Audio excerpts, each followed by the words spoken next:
سورۃ تغابن میں اللہ نے فرمایا ما اصاب من مصیبت الا باذن اللہ، جو مصیبت تم پر آتی ہے وہ اللہ کے حکم سے آتی ہے۔ کیا مطلب؟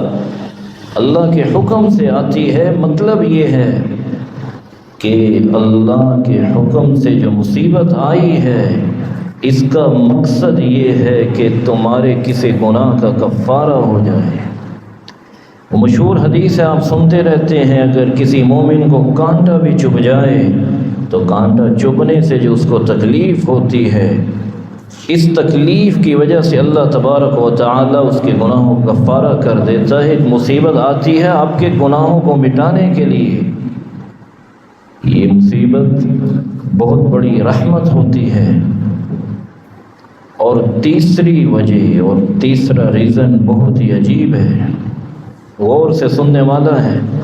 اللہ تبارک و تعالی کسی بندے کے لیے کوئی اعلیٰ مرتبہ مقرر کیا ہوتا ہے۔ کیا مطلب؟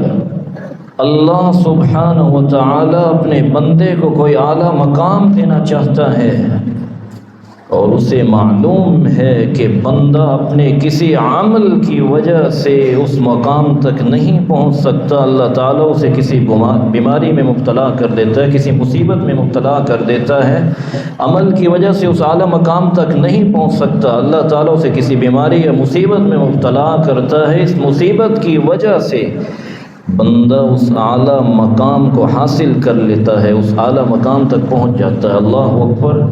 اس کا مطلب کوئی بیماری یا کوئی مصیبت آئے، ہو سکتا ہے یہ مصیبت یہ اللہ ہمیں اس وجہ سے دے رہا ہے، اس مصیبت میں اس وجہ سے مبتلا کر رہا ہے تاکہ اس اعلیٰ مقام کو ہم حاصل کر لیں جو ہم اپنے عمل کی وجہ سے حاصل نہیں کر سکتے۔